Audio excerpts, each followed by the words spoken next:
Bonjour mesdames et messieurs, mon nom est Kamana David Carmel, étudiant de l'Université Lumière de Bujumbura, passionné et intéressé de l'environnement. Je me bats pour l'environnement. Bonjour mesdames et messieurs, moi c'est Sanogo Faudier, étudiant à l'Université Lumière de Bujumbura en sciences politiques et relations internationales. Je me bats pour l'environnement. Votre quartier est-il confronté au problème des berges, ravins et éboulements de terrain sur le bord de la rivière? Êtes-vous exposé aux montées d'eau du lac Tanganyika? Ces derniers sont des problèmes de bon nombre d'habitants de la province de Bujumbura. C'est devenu plus répétitif pour chaque saison de pluie de constater des dégâts liés aux catastrophes naturelles, dire même écologiques, sur les bordures des rivières, à savoir des ravins, des berges de rivières qui cèdent, des glissements de terrain, des effondrements et éboulements des bordures de la rivière, dans notre capitale de Bujumbura. Cela constitue une menace sérieuse pour cette dernière et les infrastructures environnementales sont menacées. Pour ne citer que le boulevard Mutaga 2, du quartier Kinanira 2, communément appelé Petit Séminaire, tout près de la rivière Kanyosha, la situation était tout autre. Le ravin s'était effondré en emportant avec lui une partie de la route goudronnée. Que dire de la montée d'eau du lac Tanganyika? Cela a commencé petit à petit au mois de novembre et décembre de l'année dernière et est devenu plus grave au mois de janvier 2021. Cette montée d'eau est liée aux fortes précipitations enregistrées dans la sous-région. Cela a entraîné des crues d'eau et l'érosion du sol avec des importants dégâts matériels, comme des maisons et des plages inondées.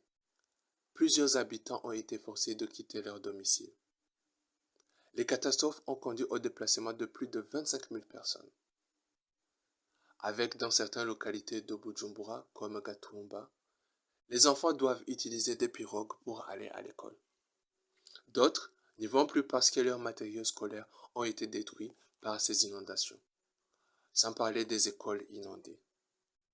De nombreux commerces qui s'effectuaient autour du lac Tanganyika ont été fortement touchés, ce qui a ramené plusieurs personnes au chômage. Donc, mesdames et messieurs, comme mon collègue vient de le montrer dans la vidéo précédente, nous allons essayer de chercher une solution pour le problème observé, la plantation des mangroves.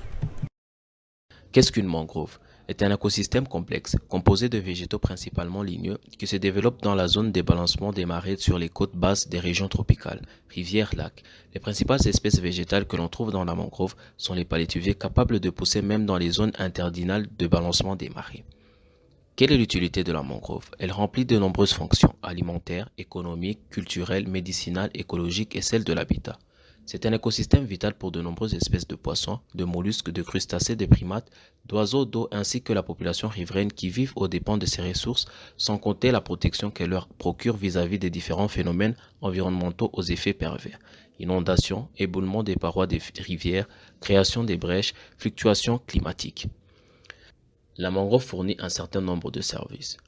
La pêche et la récolte des mollusques et d'huîtres, la production du miel, la culture et loisirs, l'approvisionnement en bois, la diminution de l'impact des inondations, la purification de l'air, un rideau filtrant, un brise-vent pour la prévention du réchauffement climatique, l'atténuation de la pollution, de l'habitat et un refuge pour la faune sauvage.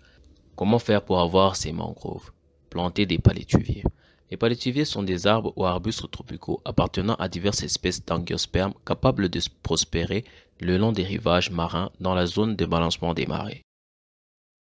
Donc, comme conclusion, après tout ce qu'on vient de vous montrer dans la vidéo précédente, nous avons essayé de vous expliquer l'utilité, l'importance des mangroves et pour notre pays, à quoi ça nous servirait. Nous avons évidemment tous vu que le lac Tanganyika a causé plein de dégâts. Et avec cette utilité des mangroves, ça nous permettra d'avoir une protection sûre et qui nous apporte en plusieurs utilités. Donc, où avons-nous choisi de commencer notre plantation? Nous avons préféré commencer à Gatumba parce que ce sont eux qui ont le plus subi les inondations, la montée des eaux du lac Tanganyika. Comment allons-nous faire? Premièrement, nous allons essayer de collecter des fonds, des ressources, qu'ils soient humaines, matérielles ou financières.